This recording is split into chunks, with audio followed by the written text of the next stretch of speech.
வணக்கம் வணக்கம் வாழ்க வளமுடன் நண்பர்களே. மீண்டும் சுப்ரா. இந்த பதிவுக்கு காரணம் ஒரு சிலர் நம்மளை பற்றி வீடியோலாம் செஞ்சுருக்கிறாங்க. சந்தோஷமாக இருக்குது. சிறு வயசு பொடியன்கள் கூட பேர் பார்த்தா வில்லன்ஸ். ஆமாம், இந்த ஒரு சிலர் இளைஞர்கள் அப்போ தான் ஹீரோவாக இருக்க விரும்பலை. வில்லன்ஸ்னாலே நம்மளுக்கு உங்களுக்கு தான் தெரியுமே, பகைவர்கள், வேண்டாதவர்கள்.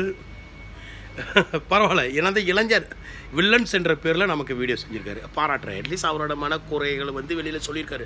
அவர் பதிவில் சந்தோஷமான விஷயம் என்னென்னா, இனிமேல் 8:30 மணி, இந்த புதிய அரசாங்கம் சொன்ன பிறகு 8:30 மணிக்கு மேலே நாங்களாம் வெளியே ஆக மாட்டோம், வீட்டுக்குள்ளேயே இருப்போன்றாங்க. ரொம்ப சந்தோஷமாக இருக்குது. இனிமேல் இந்த வில்லன்ஸ் குரூப்பெல்லாம் இந்த பிரிக் ஃபீல்ட்ஸில் நம்ம 8:30 மணிக்கு மேலே பார்க்க முடியாதுங்க. எப்பா, அதே எனக்கு போதும். அப்போ இந்த பிகேஆர் அரசாங்கத்துக்கு ஒரு சபாஸ், வாழ்த்துக்கள். நம்ம இளைஞர்களை திருத்திட்டாங்க. ஓகே. இந்த இளைஞர்கள் படு மோசமான நிலைமையில் போய்கிட்டு இருக்கிறது கண் கூட நம்ம பார்க்குறோம். இவங்களுக்கு என்ன வழி இந்த புதிய அரசாங்கம் கொண்டு வரும், என்னென்ன திட்டங்கள் கொண்டு வரும் அப்படி நம்ம ஏங்கி தவிக்கின்ற நேரத்தில் இந்த மாதிரி வில்லன்ஸ் இவங்க ஒன்றா சேர்ந்து நாம் இளைஞர்களை, அவங்கள ஒரு இளைஞர் 18 அவங்கள காப்பாற்றிக்கிறாங்க. வெரி குட், வாழ்த்துக்கள். சரி, நம்ம ஏன் அதை அந்த பொடியன்களோ இல்லை அந்த பெண்களோ யார் வேணுமாலும் பண்ணிக்கிட்டோம், அவங்க கருத்து நம்ம தடுக்க வேண்டாம். வாழ்த்துக்கள். சரி, நம்மளை பொறுத்த வரைக்கும் இப்போ செமினியக்கு வருவோம். கிட்டத்தட்ட 53,000 53,000 பேர்த்துக்கு மேலே வாக்காளர் இருக்கிறாங்க. யார் ஜெயிக்க போகிறார்? பியன்னா பக்காத்தானா? சரி, பியனை பொறுத்த வரைக்கும் ஜெயித்தால் நல்லது. காரணம், பக்காத்தானுக்கு இப்போ தான் பக்காத்தானில் கொடுத்த வாக்குறுதிகளை நிறைவேற்றாமல் இருக்காங்களே. வாக்குறுதினா பைபிள் இல்லை, அது நாங்கள் சொல்லுவோம், அள்ளி விட்டுவோம். கடன் வாங்கினா கொடுக்கணும், தெரியுமில்ல, அது எங்களுக்கும் தெரியும். நாங்களாம் ஃப்ரீயாக கொடுக்குறோன்னு சொன்னோம், நாங்களாம் பீத்தியான்னு வேணான்னு சொன்னோம், நாங்களாம் தோல்லாம் புஷ் பண்ணுறவன்னு சொன்னோம், நாங்களா இன்னைக்கு பதவி எடுத்தால் நாளைக்கு என்ன விலை இறங்கிறோம் நாங்களா சொன்னோம். சரி, அது மட்டும் இல்லைங்க. ஐயோ அன்வார் இப்ராஹிம், சாரி, நஜீப் திருடேன் அப்படி இப்படின்னு சொல்லி ஒட்டனே பிடிச்சி உள்ளுக்கு போட்டுருவோம். பிரச்சனை இல்லை, நாங்களா சொன்னோம். பல விஷயங்கள் அதை பண்ணுறேன், இதை செய்கிறேன், அதை செய்கிறேன்னு ஒன்றும் செஞ்ச பாடு கிடையாது. சரி, 100 நாள் ஜஞ்சி அதை கூட சொன்னாங்க, அதையும் செய்ய போகிறீங்களா? ஐசி எல்லாத்துக்கும் 3 லட்சம்னு நாங்களாக சொன்னோம், 4 லட்சம் நாடற்ற வாழ்வா நாங்களாக சொன்னோம். நீங்கள் தான் சொன்னீங்க, எத்தனை ஐசி கொடுத்துட்டீங்க? அதை கூட கேட்கணுமா? ஏன்னா அவங்களோட தலைவர் இப்படிக்கு துன் மகாதீர், இவங்களோ பிகேஆர் டிஏபிலாம் தனியாக இருக்குது. அப்போ இவங்களுக்குள்ளேயே எதிர்கட்சியாக தான் வாழ்ந்துக்கிட்டு இருக்கிறாங்க. இன்றைக்கி வரைக்கும் அரசாங்கமாக வாழ கிடையாது. இல்லைன்னா எல்லாமே கிடைக்குமாங்க, எந்த ஒரு பிரச்சனையும் இல்லையாங்க. சரி, இப்போ நம்ம விஷயத்துக்கு வருவோம். வருகின்ற இந்த செமினி இடைத்தேர்தல் எப்படி இருக்குன்னு பார்ப்போம். 17 விழுக்காடு நம்ம இந்தியர்கள் இருக்காங்க. இந்த இந்தியர்களில் பல கட்சிகள் இருக்குது. எம்ஐசி இருக்குது, ஐபிஎஃப் இருக்குது, மைபிபிபி இருக்குது, அந்த இடத்துல இருக்குது. டிஹெச்பிபி இருக்கா, பாசாட உறுப்பினர் இருக்காங்களா தமிழுங்க, தெரியல. அப்புறம் மக்கள் சக்தி இருக்குது, கேள்விப்பட்டோம். அப்புறம் மற்ற சில அண்ணன் நல்ல கருப்பன் அண்ணனோட கட்சி எம்ஐபி இருக்கா, தெரியல. சரி, எது எப்படி இருந்தாலும் இப்போது இந்த இந்தியர்கள்லாம் ஒன்றா சேர்ப்பாங்களா? 17 விழுக்காடில் குறைஞ்சபட்சம் ஒரு 15 விழுக்காடு, ஒரு 80% இந்தியர்கள், முன்ன 50% சொல்லலாம், 60, ஒரு 70% வந்தால் கூட. ஏன்னா அவங்களும் வெறுத்து தானே இருக்காங்க, இந்தியர்களுக்கும் இன்றைக்கி ஒன்றுமே கிடைக்கலையே. ஸோ அப்போ கண்டிப்பாக இந்தியர்களோட வாக்கு கண்டிப்பாக அதிகரிக்கும். சீனர்கள் வெறுத்துருப்பாங்க, சீனர்களும் கட்டுப்பாக இருக்கிறாங்க. ஏன்னா போட்டிக்ஸில் என்னை தேக்கிய விடல, என்னை ஒட்டு மொத்தமாக சேர்த்து எங்களை கவுத்துட்டீங்களே, கண்டிப்பாக டிஐபியில் ஒரு சீட்டு கிடச்சிரும் அப்படின்ற முறையில் அந்த சீட்டை கிடைக்காம ஆக்குனது யார்? ஸோ இந்த பிகேஆரோட வேகமும் நமக்கு அங்கே இல்லை, பரிபூமியோட வேகமும் அங்கே இல்லை. அப்போது டிஏபியில் உள்ள சீனர்கள் கண்டிப்பாக பிஎனுக்கு சாதகமாக வாய்ப்புகள் நிறையா இருக்குது. சரி, மலாய்க்காரர்கள் பாசாட ஓட்டு அங்கே கணிசமாக 6000 ஓட்டுக்கிட்டு இருக்குது. அப்போ இந்த பாசாட ஓட்டு கண்டிப்பாக அவனுக்கு கிடைக்க வாய்ப்பு இருக்குது. அப்புறம் பிகேஆரில் உள்ள கிடைச்ச அந்த மலாய்க்காரர்களை எண்ணிக்கை அதிகரிக்குமா குறையுமான்னு பார்த்தா, என்னோட பார்வையில் பிகேஆரில் உள்ளவங்களும் இன்றைக்கி நல்லா திருந்திட்டாங்க. இப்போ அண்ணன் முரளி அண்ணெல்லாம் போய் பதிவு கேள்விட்டிங்களா? அவங்க சொல்கிறது, ஏன் அன்வார் இப்ராஹிம் சொல்கிறத கேளுங்க.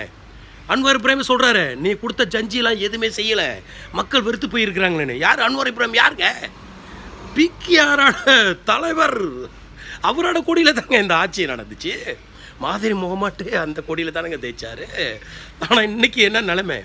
சரி, ஏன்னா நம்ம அன்வார் இப்ராஹிம் வந்து இன்றைக்கி பிரைம் மினிஸ்டராக இருந்தால் நான் என்னோடய பதிவுகள் வேறு மாதிரி இருக்கும்.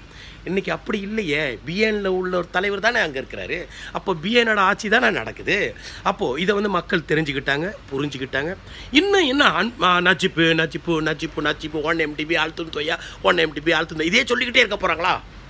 நடக்காது. என்னை பொறுத்த வரைக்கும் நான் என்ன நினைக்கிறேன்னா, கண்டிப்பாக இந்த தேர்தல் இடைத்தேர்தல் ரொம்ப காரசாரமாகவும் இருக்கும், கடுப்படியாகவும் இருக்கும். ஆனால் வெற்றி கண்டிப்பாக பிஎனுக்கு தான் கிடைக்கும் என்றது மன உறுதியோடு சொல்கிறேன்.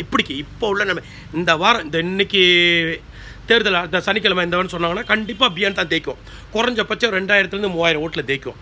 ஆனால் போக போக பார்க்கணும் என்னென்ன வாக்குறுதி கொடுக்க போகிறாங்க, என்னென்ன நான் செய்ய போகிறேன்னு சொல்கிறாங்க, எது அப்படின்னு பார்ப்போம். இன்னொன்று, நஜிப்பை தடுக்காமல் இருந்தால் கண்டிப்பாக வெற்றி பிஎனுக்கு தான். நடிப்பு தான் கனப்பா மாலு தான் பாஸ்கு கனப்பா மாலு.